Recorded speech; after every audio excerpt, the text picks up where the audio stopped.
Hello and welcome guys to the ProDota Cup Series by Smashcast TV. We are here in a match between Geek and Nasty Potatoes, the second match of the day for this best of 3 that determines who's going to go to the grand final and face off against MVP Revolution for that one chance at the grand prize.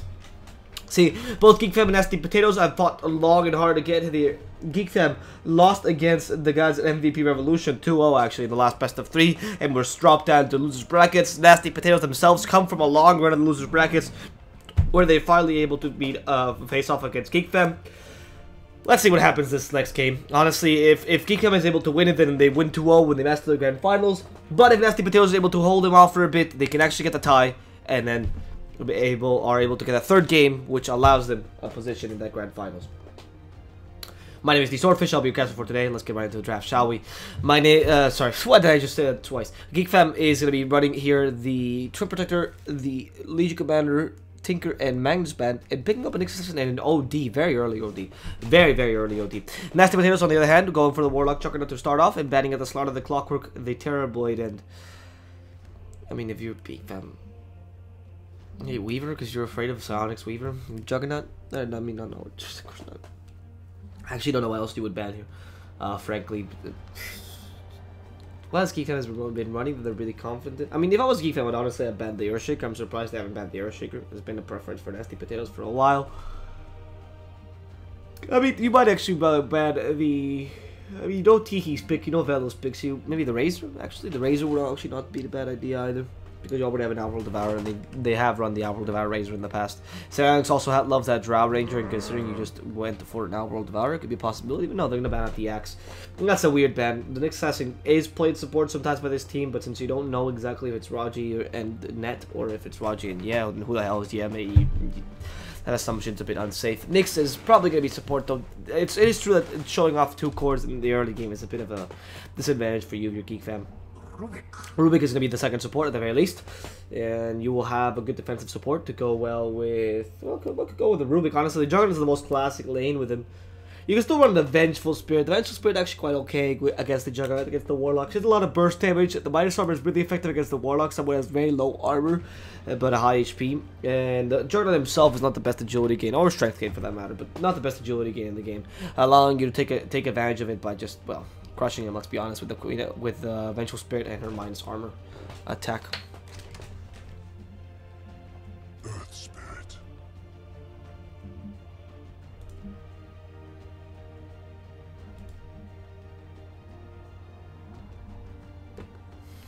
And now let's see. The Earth Spirit picked up a Nasty Potatoes. Is gonna be the pick for Eden, I suppose. I haven't seen Eden Earth Spirit in a long time. He's not particularly someone that is well. He's not someone that stands out as one of the Earth Spirit players out there, but he certainly can play the hero. And in combination with the Juggernaut Warlock, like I said, maybe not the best of plays here. Because, of course, the Earth Spirit can be aggressive with the Juggernaut in the early game. That's pretty much it. He's not much of a lane controller as much as the Warlock is, so I don't really love the Warlock pick. The Luna was the other thing that was going to come to mind for Geek Fam as the pick, especially against a Juggernaut. That Luna pick works wonders. With a Rubik, it's pretty good because you are able to hold a pretty decent lane for her. But she's not one of those heroes like, for example, a Void, where the early game, or the Spectre, sorry, the Spectre's a better example, or a Slark, where the early game is actually just weak for him and they can't really do much. Luna still has Lucent Beam a lot of damage. Together with a support with a long range like a Rubik, for example, they're able to get kills and even go in offensive tri-lane, and they do want to go for that. I should have had a Templar, actually, now that I realize, but whatever. The Luna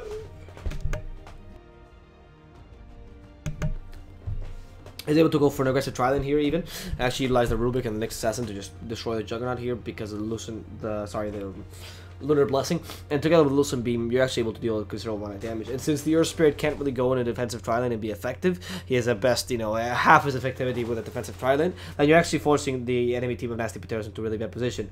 Only issue here is that Nasty Potatoes now picked up a Templar Assassin, someone who's able to win the lane against an Outworld Devourer almost always. I mean, even if you do max the I think against a Templar, probably the best thing to do is still max the Astral Imprisonment just because of the range increase, and then maybe you're able to take away her lasts away, or take her lasts away, or you go for the Orb build and just harass her out of lane just by taking away her intelligence. But it does seem like either way you're gonna be in a difficult position against a Templar with a Outworld Devourer, and you don't have really that many great ganks. So here Geek Fam have two options. They can either pick an offlaner or they can pick a carry. Or they can pick a, a support. And though it does seem like offlaner last would be like a better idea, and that ban on the Dark Seer is really good, by the way, because Dark Seer plus Earth Spirit is fantastic. The Earthshaker is most likely going to be picked by Nasty Potatoes, just because, well, the Earthshaker has been a stellar pick for them for quite a while. I can also imagine the Abaddon, if I'm honest. And for Geek Fam, I actually would rather see a support rather than a offlaner. The Nyx Assassin is already a pretty strong offlaner. He doesn't really need much help. His offlane is okay, especially if you run him in the safe lane, because he's able to get a lot of farm. And if he's fighting against most any offlaner, including Earthshaker right now that they could bring out, he's probably going to win the lane. You pick up an Ogre Magi for Geek Fam, you increase the Outworld Devourer and the Luna's attack power, and you also have the Ignite to deal with the Templar Assassin in the mid lane. Ogre Magi is the way to go. You don't need to run an aggressive tri-lane even, but the Ogre Magi is insanely effective in aggressive tri-lane because he has a large body that's able to harass the Juggernaut or the Warlock or the Earth Spirit out of the lane. Now, as to what Nasty Potatoes will pick up as their offlaner, like I said, Earthshaker seems like a good pick, but the Abaddon does as well. Something against the Outworld Devourer, though. Nature's Prophet actually doesn't seem too bad considering the kind of lanes you've been building, but I don't think they're going to pick up a Nature's Prophet for Death Sama. Really just seems to be the Earthshaker. Okay, ooh, Ted Tiger. I haven't seen him in a while. That's a really good pick. I like him. Outworld Devourer doesn't like being forced to go for BKB if unnecessary, and Tidehunter is really the only real stun they have that doesn't go for BKB because the Warlock doesn't really count. Boulder Smash is too slow and you can evade that easily, so it's really, now it's much harder to team fight against Nasty Potatoes. In fact, they have a really good team fight. Geek has to answer this with some sort of team fight of their own, because they don't really have much. But of course, out of the offlaners, a team fight, it's really only the Earthshaker left. So you can either go for a split push strategy with the Nature's Prophet, decide to go for the support that I was talking about with the Ogre Magi or a Shadow Shaman even. Shadow Shaman will also work to gank mid lane. Or even go for a Silencer support. In fact, that would be a classic and it would work wonders for them. Go for a Silencer support, try to use Silencer to stop the Tidehunter ultimate and the Warlock ultimate in time, because it's quite easy with Global Silence. And destroy the Templar Assassin in the mid lane because you only have Curse of the Silent. That's all you need, really, to destroy the Templar Assassin. Nope, the option is going to be Bat Rider for the offlane. Not as effective in any of the picks I said, honestly. In fact, I'm kind of disappointed with the Bat Rider. I know he wants to show off his set, but it's more of the fact that there are so many better picks in the Bat Rider right now. Like I said, the Earthshaker would give you more team fight, able to team fight Nasty Potatoes pretty decently. The Silencer would stop the Tidehunter. The Ogre Magi would help out both Outworld Devourer and Luna, leading the Nyx Assassin in the offlane, and would still cancel the Templar Assassin. Hell, the Sand King would have been a good idea. The Bat Rider seems a bit too single target, and though he does offer an alternative to countering the Templar Assassin, and maybe that's the whole point of it, I don't see him as the best offlaner here.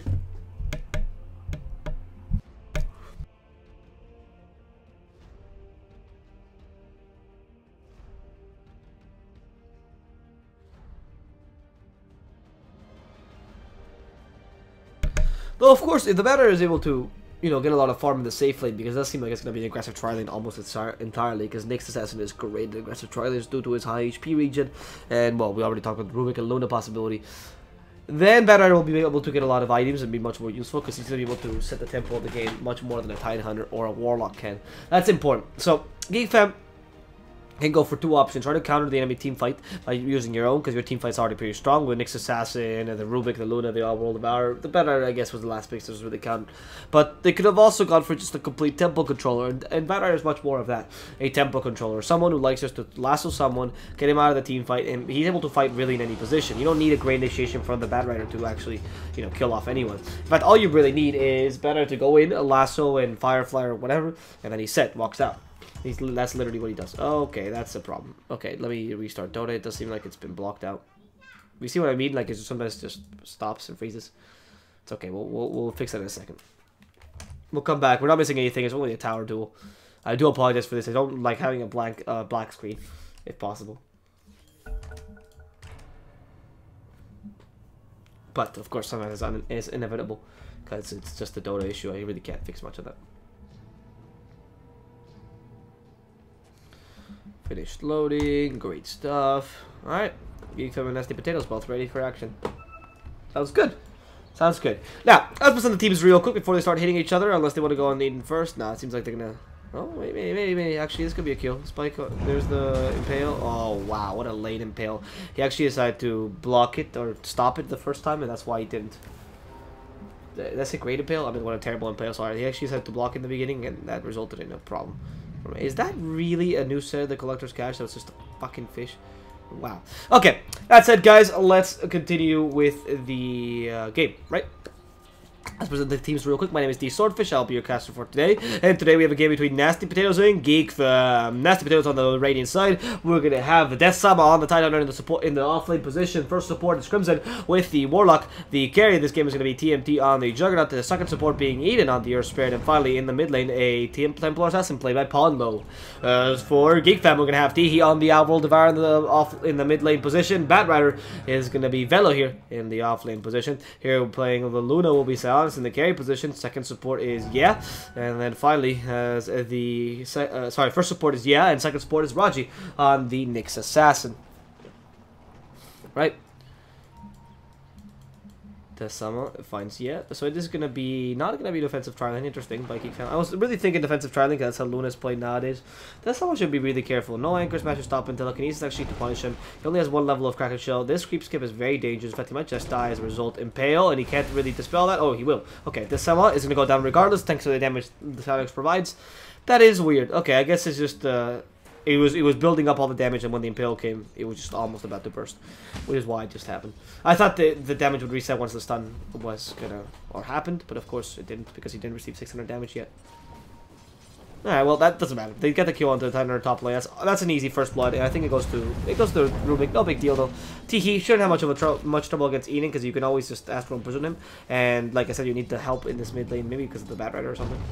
Anyway, the point is, what Geekfam does, which is very intelligent, is they're running a Luna against Titanhunter, and Titanhunter actually suffers a lot against the Luna because the harassment's easy to do. The whole point of Titanhunter is that he's really hard to kill, and you can't really burst him down. You have to harass him. But with a large HP, a good amount of regen, it's impossible. But of course, with the Luna making your auto attacks, being the harassment tool as opposed to your spells, which is usually the way to deal with Titanhunter, your harassment attacks or your attacks actually go through his Kraken Shell because of the extra damage you're getting. That 18 extra damage translates into, with a reduction and whatnot, translates into roughly 12 extra damage, which is then blocked by the Kraken Shell. So your normal damage is set, meaning that the Titanhunter doesn't actually have like extra tankiness as much against the Luna because of the Luna Blessing, which is a very powerful skill lane, by the way. Ponlo has no refraction. Teehee is harassing him considerably. You do see I need to go for 1 point in Arcane Orb early on just to this. I can only imagine to take away the odds. Oh, careful. Has to use that as imprisonment against Ponlo, maybe against Eden instead. Teehee continues to fight. Ponlo is harassing him with the creeps, really smart. For now, it does seem like neither team will be losing. Oh wow, that's a pretty big creep skip. Take the rune. There's 2. Submit it. He's not realizing this. He doesn't have the help of the Lunar Blessing, so really he shouldn't be helping that someone. Take the rune. God fucking damn it. Yeah, you're already so deep into enemy territory. Is he trying to use his own keep skip? Trying to get experience? I'm not entirely sure what he's trying to do. Okay, he got 1 hit and take the rune. There it is. Alright, cool. I guess I got a bit too nervous with the rune thing. It seems like he had it under control the whole time. If you look at the last though, you do see the TA is actually winning by a lot in this mid lane. 17-8, 9 last difference, and the OD has been forced already back to base. He's in the TP back, but he needs some help from Raji. It's good that Raji is finally decided to rotate into this mid lane. Vela has left his bottom lane as well. He's not doing as well as the offlaner. He's doing better, than the enemy offlaner and the Tidehunter in this situation. But he's still not quite content with his farm. Going to the jungle is important. So like I said, the Batrider needs to really determine the tempo of this match. And since he's not save laning, then he's not going to have the option to have as much farm in an early blink dagger as suggested initially. So I really thought that was going to be aggressive try lane with Luna.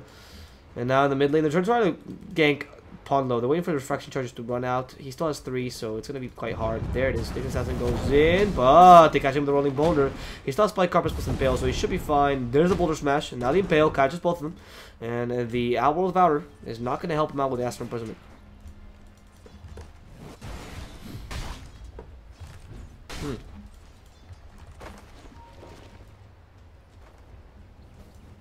So there was just a bit of aggression in the middle lane that apparently wasn't resolved. In the top lane, they are going to go against the Titanhunter. Good rotation by the Nyx Assassin. There's the telekinesis before the Kraken Shell can come up. Loosen Beam, piling on a lot of damage. Now the body blocks is what they have to do. Anchor Smash. Ooh, they can't get the stun out. Doesn't really matter. He would have dispelled it with the Kraken Shell anyway. There's second Loosen Beam. The Bounty Rune is also available. They're not going to go for it. Desama is also not going to go for it. And one last hit will do the trick. That's all they need. Maybe a Fate Bolt. No, Loosen Beam from Psionics. Getting them the kill. 164 gold going to his name. Again, not a big difference, but getting another kill on a Tidehunter for almost, honestly, no creeps lost. He barely lost the S there. So that works out for Geek Fam very happily. I mean, they take another kill in the bottom lane. They also force rotations, or probably a bit more worry about the supports for either the Titan or their support or their carry itself. And as a result, the OD got just slightly more, not that much, right? But just slightly more space in this mid lane. Enough for so the Earth Spirit can't really gank him as easily. Or if they do gank him, they have to be aware of Raji, right? And once Raji's been really good at rotating. I mean, both mid and top lane. He also can leave the bottom lane alone, letting Bad Irish just farm the jungle. And he's getting a lot of stacks right now, Velo, so he's not going to be unhappy with his farm either. In fact, he has bottles to help him, you know, be able to get the stacks and constantly use sticky him and whatnot. Now, in this middle lane, he's fighting against Paulo head on head, but he is also has Eden next to him. Yeah, he's actually going to go down to the tower damage. That tower, he got too close to the tower, and of course, the rolling boulder, the slow was too much. They destroyed him, and in the end, Geek Fam lose their mid to the enemy Paulo, giving him, what, 150 gold? Oh, actually, never mind. It wasn't that much gold. Well, 150 gold each actually is more than the Titan as a whole. No. But that's not that big a deal. Like I said, it's not that much gold lost. Let's be perfectly honest for the OD. And it's not that much gold won in the early game. Like, the kill on the Titan, it's nice, it's helpful, but it's really just not to send us the game. That's what I was saying earlier with Geek Fam. Same with Nasty Potatoes, right? The only thing is that the Eden pick or the Earth Shaker or the Earth Spirit, sorry, has really helped out this lane, honestly, making it much easier for the TA to farm. And somehow they've actually managed to maintain their experience around the same level of the ODs, even though the OD wasn't helped by the Nyx Assassin in the early game. So I'm not entirely sure how they did that, but you know, congratulations, good job, Nasty Potatoes, by getting such good farm. Am I canceling Tiki a bit? Like last game, the Tiki really got out of control and got very powerful in the late game. This game is not going to be the same case. And of course, the Luna also takes a bit longer to arm herself rather than just an armlet. Similarly, OD is looking for maybe a Midas and Hurricane Pike or something. I seem to be going for Midas first. Yeah, Midas is definitely the idea here. Your late game is incredibly superior to the enemy's late game, so you just need to let it get there. You might not have the same team fight, and your team fight is mostly based on damage rather than stuns, like say a Ravage, for example, or a Warlock Ultimate. But you still have the Bad Rider Lasso for the late game. And oh, you still will have the OD. The OD is just this team fight in itself. Like I said, the team fight's better on Nasty Potatoes. That's how it's dead. And you can still determine the tempo with the Bad Rider, so the whole point is to, you know, use the Bad Rider in the early game to kind of stabilize the game when you're not as strong. But the late game is still in your favor because the enemy team carries Templar, Assassin, and Juggernaut just can't do anything against the OD and the Luna. I mean, the difference between the two carries is ridiculous.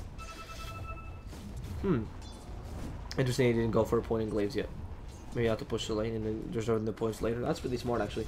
Early on, you want to keep the lane equilibrium, so there's no point in getting a point in Glaives later on, but you still want the point in Glaives regardless when to start farming Ancients. You don't really need the extra point in Lunar Blessing, because why would you ever do that? So instead, you go for you don't use for a point at all, anything. And then eventually, you just get the Glaives. So that's good.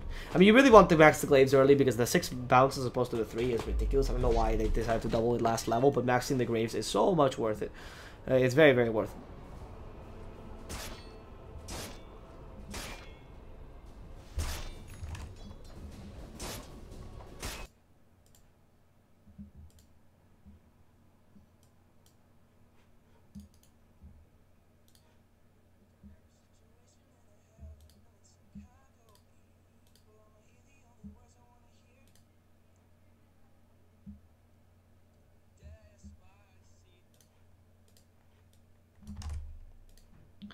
Sorry about that. I made sound went off for some reason. Yeah, it's destroyed by Paulo. It seems like we had some slight technical difficulties there, but Nasty Potatoes will be getting a triple kill here in this mid lane, I do believe. Yeah, they actually got a triple kill there while we were having the small technical difficulties. Seriously, why? Also, the courier dies for the Radiant side, so that's Geek Fam taking that.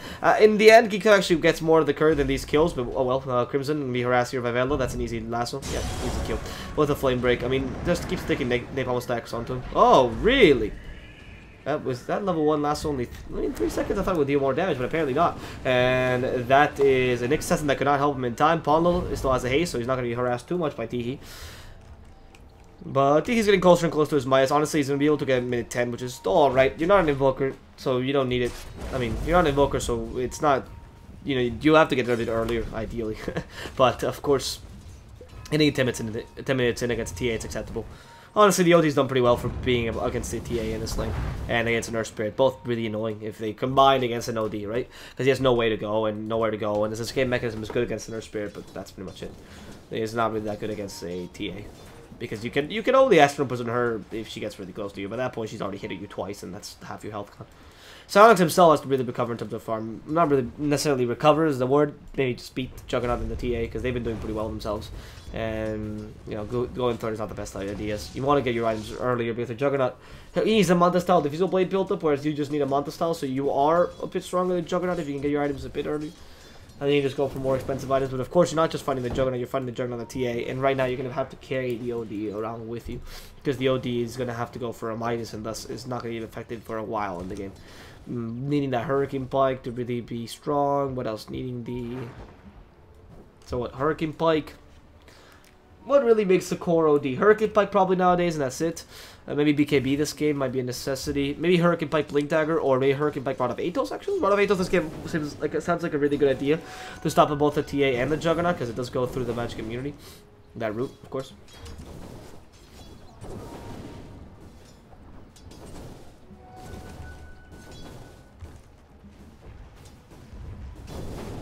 That's not bad. Yeah, I like that. I like that idea for the OD. And then once he has those items, then he can actually really just push as much as he needs to. Because, attack as much as he needs to, and be in all these team fights. Because once you get multiple items, mainly mobility items, OD just becomes a one-man army. Basically, using not the mobility items not necessarily to get damage, but why would you use mobility items to get damage? Not necessarily to just get kills. Honestly, it's more of along the lines of staying alive for as long as you can, and being able to utilize that to your advantage by killing or taking away a lot of intelligence from the enemy team. Then finally using a big size eclipse and winning the game that way. So it's not bad for Nasty Potatoes if they just, or for Geek if they just decide to go for that mobility OD, or instead going for Rod of Atos OD as a consideration. I haven't seen that in a long time. I don't think it's really the build for him, but it does give him a lot of HP, which is not bad, because your natural HP per level is 2.6. The same one as the Vengeful Spirit actually gives you a lot of HP per level. Not HP, I keep calling it HP per level. Strength per level. So it's not bad. Oh, careful. Careful, actually. Pondo. He's being hit by the lasso. There's the rock to stop him. And also to help him eat. And they have a boulder smash. In fact, it's going to be Velos and be brought down. That's the Omniscience from TMT to finish him off. And in the top lane... No, Luna's just harassing Silence. Okay. But that is a 2-man rotation. Well, 3-man rotation, technically, considering the mid is only one hero against this tower in the mid lane. So they do have to get structure as a result. The structure will really put them over the moon, though, in terms of net worth. So if they can stop this somehow, if you can somehow stop this telekinesis to bring him back, Eden, careful, lateral imprisonment. I mean, they are in a difficult position. You don't want to lose too much intelligence against these guys. He does have a Ascended Eclipse, so he could kill you. Right now, it seems like he can defend this tower pretty well. It was a bit too early of an engagement. No Deslator or Blink Dagger or anything on the TA. So going for Deslator first. And she's going to have it, you know, maybe mid 13, 14, but not right now. And the issue with that is, of course, you don't have enough pushing power to really take down towers quickly.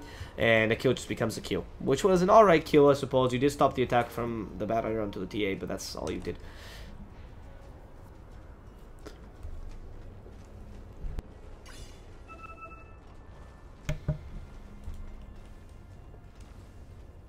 Okay, TMT, careful. There's the lasso. Sorry, there's a Firefly plus the Drum of Endurance. Sticky Napalm to the TMT as well. 2 stacks of Sticky Napalm. But not going to be utilized. TMT just walking away. I mean, they're trying to force away his farm. Why are they trying to force away his farm? Because they can have to only concentrate on the TA, come in the mid game, then they're set. The Mask of Madness, actually, I completely forgot. Luna does now go for Mask of Madness Dragonlance build. Okay, that's even better because the Juggernaut's build up to become, say, important. First of all, it needs level 12, so you can actually use an Omni-Slash efficiently in the team fight, not just in a solo kill. And second of all, he needs the stall Diffusal Blade, which is a build-up of around, what is Diffusal Blade, 285? I always forget if it's 3,500 or 285. 3,150, I don't know why. It was literally in the middle. Anyway, the point is, 2850, sorry. The point is that the Diffusal Blade build-up plus Mana Style is ridiculous. Around 8,000, 9,000 net worth, which you have to have just to be able to deal damage, you know? In Pondo in the mid lane, they actually take away refraction charges, good lasso. They steal away a lot of intelligence, but the silence comes out of the Geek fam pretty well put. And now Tessama walks in with a Ravage. He's ready to use it. The Ravage will come out and hit everyone else. Rubik repairs some of the damage with a refraction, but it's not going to help the OD. The Bat Rider actually dies in the backlines, killing the TA, and so will the OD against the Tide Hunter, who finishes him off with an Anchor Smash. Now, the Earth Spirit will actually be able to walk away. Yes, they do see him, but I don't think they can kill him. They do have a Refraction, which is a lot of damage on the Rubik. Telekinesis is what they're looking for, but great Boulder Smash to stop him in his tracks. Yeah, they're not going to find this Earth Spirit. Meanwhile, in the mid lane, in comes Psionics with a Eclipse level 1. And that Eclipse level 1 is better than your Omnislash level 1 because of the 4 as opposed to the 3. And then with some auto-attacking damage, they managed to kill off this Warlock easily.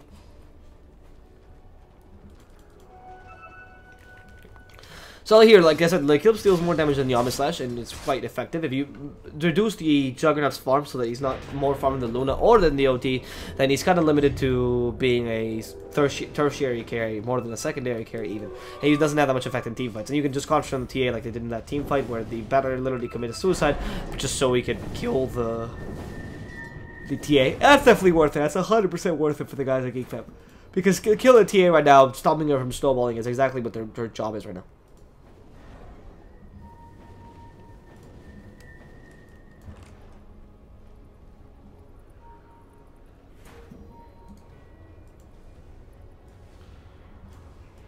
Okay, TA. What is he planning on in the mid lane?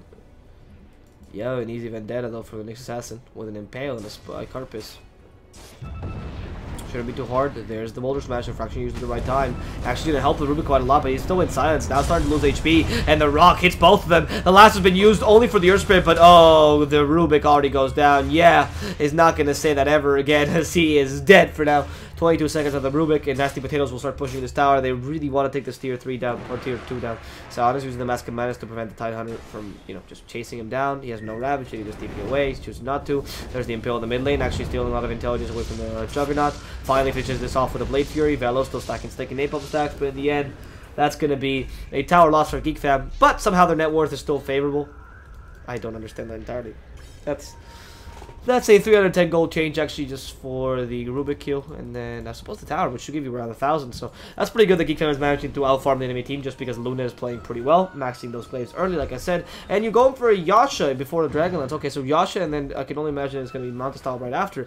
Not a bad idea if you want to prevent some of the damage with the Omnislash, and if you want to prevent the silence, from the Earth Spirit, and even prevent some attacks from the TA. So actually, I really like it. It takes away the minus armor, it takes away the silence, takes away the Magnetize, actually. Wow, takes away the Magnetize. And divides the Omnislash damage among you and your illusions, which is probably the best way to do it when the Juggernaut doesn't have Battle Fury, which is a build that's older than my grandma. So, in this situation, Nasty Potatoes will actually lose a lot just because the enemy team got a Montestyle, The worst part about it, the Montestyle is actually going to allow the Luna to have enough stats to also fight, despite not being a Dragonlance. It's a bit more expensive Dragonlance, but still very useful. Vendetta could kill this courier. I don't know if the next season. He really is antsy for it. But of course, he can't really run away from this. That was a weird TP. Oh, I think he was fighting against the OD. Where's the OD? Yeah, must have found the OD. TP down to the middle lane. And Raji comes out. There's a sentry. It could see him. Oh, the smoke. It just got revealed. It just got revealed. They just saw him smoke. They just saw him smoke. So that was an attempt to smoke. And they know the next assassin was around there. That was actually a pretty good play by Raji. I mean, an assassin support that doesn't kill the courier. Okay, fine. But you do actually are able to stop the smoke from the enemy team without revealing yourself or dying. That's really good. Next assassin is not bounty hunter, doesn't have that many escape mechanisms. Vendetta gives him very, very, very small movement speed bonus. So you have to really utilize proper positioning with him more than anything to be able to. Oh, positioning with him and patience. I think other two tricks to play next assassin. Careful, yeah. Boulder Smash, Sentry, yeah. Yeah, no. Tries to steal Blade Fury, which is not a bad idea. He might have even been able to survive if you use Blade Fury right after, but of course it takes a bit long for the item or the spell to be stolen to be brought back to you. Now, of course they want to fight this here, but the Geek Fam doesn't really know how to fight this because every single team fight they seem to just be losing heroes left and right. They need an Eclipse and a proper initiation with a Bad Rider, perhaps with the Lasso, but that Earth Spirit has actually been a real annoyance for them. For now, what they're going to do is decide to push 2 lanes and the enemy team try to take a tower, so that tower is definitely going to give Nasty Potato some benefit. But of course, Geek Fam pushing 2 lanes is also giving them a lot of farm. Paulo, careful, he's been melted, so he's not going to die here. Velo could just come to him. So he has still has Flame Break. Where's Paulo? Does he have a Blink Dagger? No, he has to just walk away. There's the Omnislash, destroys the golems instead of, yeah. And yeah, just walks away pretty happy that he's still not dead. Oh, Sai's Eclipse. What was it used against? It was used against Eden, who's going to die in a second afterwards. Death Sama still has the Ravage, by the way, so they could still technically fight this. Now, actually, the team manages to walk away alive. Crimson is not going to do the same, though. And the Ravage finally comes out, but he stuns himself. The Rubik is going to be the victim out of this Ravage more than anyone. And Raji stunning out to the poor Warlock before he dies. There's the Eclipse, finishes off the Juggernaut. Now this Sama will do the same, but Apollo comes in, blows up the OD, and is not fighting against Psionics alone. Is this the best of ideas? Apollo, Psionics has a lot of healing, and you don't have any of that. That Mask of Madness ended up up crushing Ponlo and tearing right through him with the glaives. The lifesteal was much more useful there than whatever the TA had. Of course, the Desolator was okay, but the Luna has a lot of good stats. She has more net worth than you and a higher stat gain in general. 3.3 agility, 2.5 HP, or 2.5. Why do I keep calling it HP? I meant strength per level. And on top of that, you also have the fact that, well, you have the lifesteal from the Mask of Madness, which you completely forgot. Of course, you do lose the armor and whatnot, but you do have the lifesteal, which helps you a ridiculous amount against what the TA is putting out. So, don't know. This Roshan is lost a third of his health, but they're not going to commit to this too much. It doesn't seem like they have much minus armor to help him against it either. Even with the Mask of Madness, which is easy to take Roshan with Mask of Madness in theory, Luna can't take it. She does have the Manta style now finally done.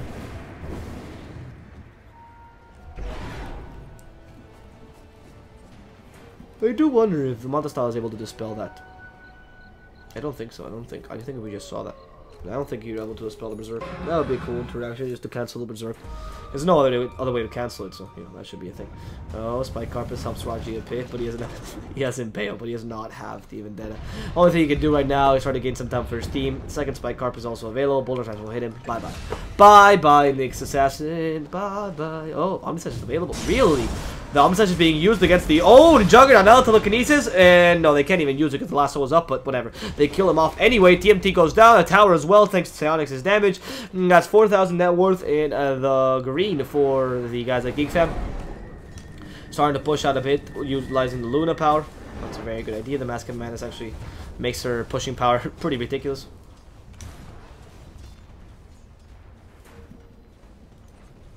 For now, Geek Fam is not okay. It's not committing to this tower, maybe because they're afraid of the possible initiation with the Titaners. He doesn't have the Ravage though, so they could have just committed a bit. It wasn't gonna be that big a deal, but oh well. It's like I said, it's no big deal regardless. Either way, however it goes, it's okay for the guys at Geek Fam because they still have the advantage. So the whole point here not to take too many towers, or not necessarily. They don't need to take towers, even though they just did. They don't need to take towers as much as the guys at Nasty Potatoes do, especially because their late game is much superior. Of course, losing kills is exactly, or getting kills is exactly what Nasty Potatoes need to do. You know, utilizing that Blink Dagger and that Desolator to get early kills against the Geek Fam team. Preferably ganks, because they do have a better team fight, and I know it seems like a stupid idea to not team fight with them, but with a Luna the way she is, especially with a BKB coming up on her very soon, and an OD also himself very farmed with all the mobility items he needs, a team fight right now might be a bit dangerous. Maybe take a tower first, increase your gold, get your next set of items. Maybe on the Juggernaut, the Diffusal Blade will be necessary for a team fight. But they have managed to cancel him out pretty well. Ponlo is now trying to take objectives instead with Pickoff, which is a really good idea. Oh, Lasso plus Flame. Sorry, for the Firefly. Now the Flames are destroying Ponlo. Have to use an Astral Imprisonment and the Science Eclipse. They'll make sure that that kills Ponlo. They don't want to take any chances. Ponlo is going to be brought down within the corporeal realm. And now the Luna from behind uses the Eclipse. Is answering to kill the Titan. Could have actually just gone into him, but it's not the best Eclipse usage. Alright, that could have been a kill on the Eclipse. I mean, could have. Eclipse is level 2, meaning there's a total of 8 beams and a maximum of 5 beams per unit. So that means that a total of 1,500 damage on a Tidehunter. That's definitely enough to kill. Oh, there's the initiation though. The Omnisage comes out onto the two supports. Two supports are going to be stripped to shreds. But the Eclipse already used by Psionics is ready to kill that Sama. Maybe not the best of Eclipses because that Sama just received the 8 base and the rest are just been wasted. Eden's going to go down to Velo. That Sama out to Psionics. They managed to get the 2 kills, but Juggernaut still survives. The Lasso's not available, but they can't stop him down. I mean, he doesn't have Blade Fury just yet. Velo's just trying to annoy him a bit. And TMT will be forced to Blade Fury soon. Here, Geek happens to be taking the tier 2 in the mid lane. And the healing ward already committed by TMT. They want to kill the cat, kill the kitty, kill the kitty, kill the kitty, kill the kitty. Oh, wait, really? Are they trying to just annoy him by... I mean, I know what he's trying to do, which is just stack, stack, stack, and then eventually lasso to stop the kitty. There it is. Kill the goddamn kitty! Jesus Christ! There it is. It's just 75 free gold, and on top of that, the TMT healed up completely from all the damage you dealt him. I know the point was not to deal damage, and the point was just to cancel the lasso, and then you can kill him now anyway, but just kill the healing ward. It doesn't help you, you know, for it to be there. Flame break. So, wow, this Batter is actually doing a lot of damage just himself alone against TMT. TMT has been trying to fight this for a while. They already took the tier 2 in the mid lane. They actually can't really go on the Luna, I don't believe. No, tier 2 in the bottom lane as well. And, of course, Juggernaut dies in the top lane. I think that was obvious. That's why my camera moved away from it. Sorry if you wanted to see a kill really badly, because you just hate Juggernauts. yeah, all along the world. But well, and I can assure you that here, Geek fam are pretty. I mean, they were pretty certain they're gonna get that kill, and now they're so confident because there's no Ravage in the enemy team and there's no Warlock ultimate that you can just go for Roshan. And here we see the power of Geek fam. They do have an Eclipse, which I guess they somewhat rely on, but it's not the biggest source of power where their team is coming from. The biggest source of power is the fact that you have two carries, the OG and the Luna, and you really only rely on the Eclipse to get an early game lead, right? Later on, it still becomes a tool, but it's not a tool that you need every single team fight. And that's why the guys from Geek fam are not afraid to team fight between the Ravage and between the Warlock ultimate, between that Reign of Chaos, or sorry, Chaotic Offering. Why I say Reign of Chaos. That's why it's called Rock, by the way. Anyway, the point is that the Geek fam guys are able to take down Roshan for free. They have the complete control of the map. That's more gold going their way, even though it's not that much. It's only 150 per. That's still 750 gold for the whole team, which is a bit of a swing in terms of the net worth. So really, overall, Geek fam are doing quite well. They themselves, only thing they're probably looking for at this point in the game is a bit more farming the Luna and not losing their cores too early. Maybe put up a bit of pushing power with the Luna now that they have the Aegis, but that's pretty much it. Honestly, I wouldn't even risk it. There's no need to risk it right now when you can just go for the Hurricane fight, get those items necessary. Those necessary items. You're out farming the Templar by a good, you know, a lot of GPM. I want to see how much GPM is the difference. Whole 200 GPM more or less, a bit less actually, 140 GPM or so. Is 140 GPM exactly. Actually, is the difference in GPM between Psionics and Pando. Oh wow.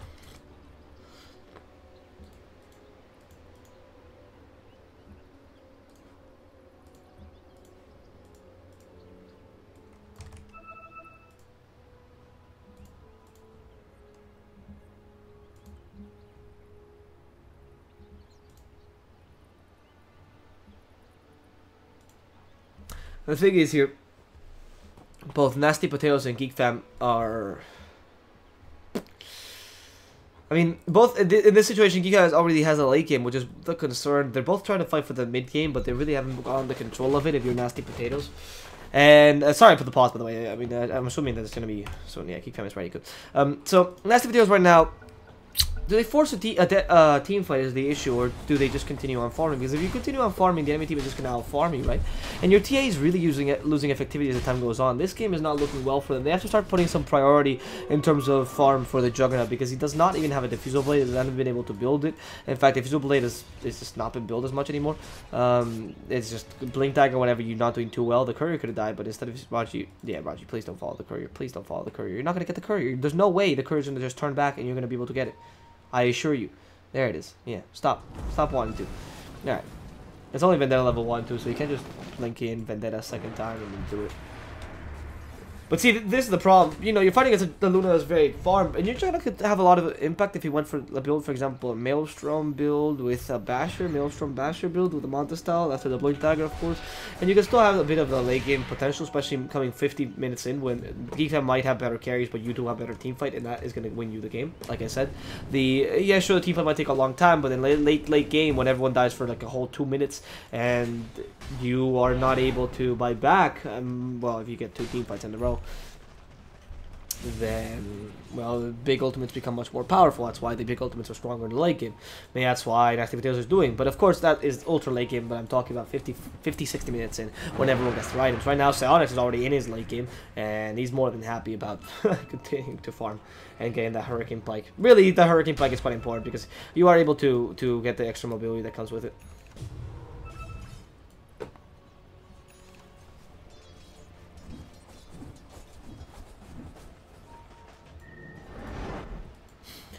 And with this Geek fam,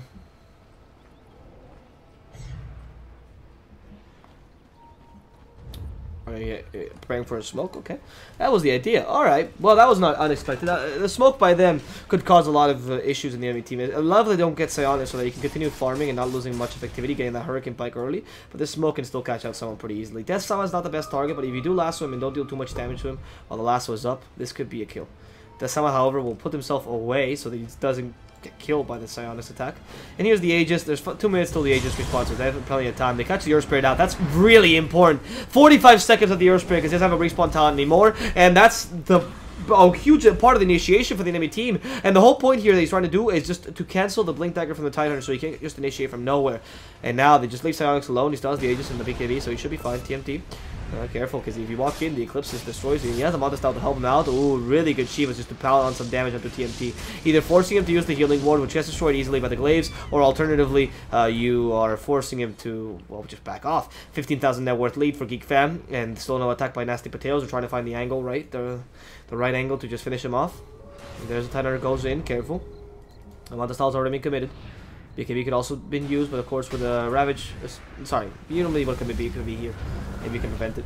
Because you of course, oh wait, the Shivas, and they go the lasso, actually gets the Warlock, they want to start half the team fight, that's the other half, Crimson, now finally starting in, where's the Ravage, still not used, Sounds use the BKB, and they can only use the Rock for now, waiting for the perfect Ravage moment, killing Eden a second time, and Luna will have enough damage, no, the smoke will save his life, actually Psionics will just kill him off, because of the Glaze, I can only imagine, there's the Heat with the Hurricane Pike, almost kills Desama, the Ravage has been used, why hasn't it been used, Desama, doesn't have time to do it, he has to buy back immediately, Psionics still has the Aegis by the way here, and they've lost both the Earth Spirit and the Warlock for a good 30 seconds. Goodbye Earth Spirit. Now Paulo himself might just go down. Psionics is playing pretty aggressively, knowing that he can. Death Sama with the Gush takes away the minus armor. Can't kill him off just with simple Gush plus Anchor Smash combo. That's pretty nice combo, but it's not good enough. And the Aegis not going to expire. Well, I mean, it's going to expire in 38 seconds. They can still fight this, frankly. But the Hurricane Pike comes first, then the Shrines, and then of course that Aegis. Oh, Regen. No way. I mean, no need for it, honestly, but. And they took down 2 lanes of racks, not losing much. It's weird that Nasty Potatoes did not sacrifice too much there. They didn't even sacrifice the Ravage, and they forced 2 buybacks, if I'm mistaken. Yeah, 2. 1 on the Tidehunter. Oh, no, only 1. 1 on the Tidehunter. The Earth Spirit just came back because he's just such a low level. Right. I mean, the buyback of the Tidehunter is quite important, especially the fact that the Ravage didn't get used. I mean, that makes it even more important. So it's okay that they didn't use the Ravage there. But I do believe that Geek Family has a complete control because of that. Because now they know that Ravage is up, sure, but they can still fight this. I mean, honestly, the Aegis got reclaimed, or it will get reclaimed any second now. Oh, it just got reclaimed. But Luna has a Hurricane Pike now, and still a Maskemass and a BKB. 9-second BKB. So you just wasted a 10-second one to attack those racks, and the 9-second one is going to be good enough to actually really stop him. So, yeah, hard time.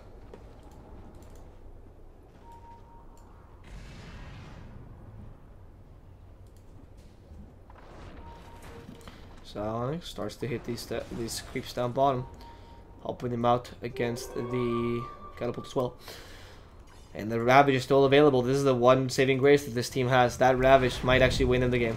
If only, oh, alas, so the Warlock, they want to prevent the other part of the initiation. That's so smart. Taking away the Golem for 35 seconds. They know for a fact that even if he does have it off cooldown, which he doesn't, but another 36 seconds, they know that the Warlock is down. So now the Ravage has to come out before the racks get thrown out. Honestly, Silence is going to take him, but the BKB is still available, and you have no way of stopping her once the BKB is up. There is also the destruction of the racks. The GG well played. The Ravage never got used. The GG got used instead.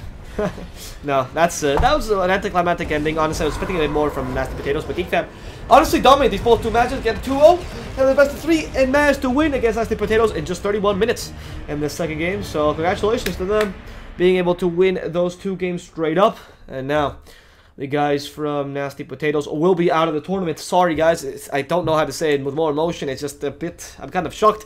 Nasty Potatoes, finally, after a long, long run, and probably the team has played the most matches because they've gone for both winners and lowest brackets. They're actually going to go down. Geek Fam instead are going to go to the winners finals where they will fight against MVP Revolution. Congratulations to Geek Fam. The next match will be at 12:30 CES, or sorry, at 1:30 CEST, which is 12:30 UK time, or 9 or 7:30 SGT Singapore time. So feel free to tune in then. Sorry, we'll stop the stream for now. If you did enjoy the cast, feel free to follow me on Twitter at DSwordfish. I'll put the Twitter down below. And if you did not like the cast, feel free to flame me on Twitter, or you know, just flame me in the chat or whatever you want to do. On top of that, guys, let me just remind you that I do put replays of these videos up, and they're all on my channel, so feel free to check them out. They're at Alvaro Save, or alternatively just go on my Twitter and there's a link to my channel. And I'll see you guys soon with some more Dota 2 in just an hour and 30 minutes. I'll stop the stream and we'll come back soon with the next game of the day between Geek Fam and Nasty Potatoes. See you then.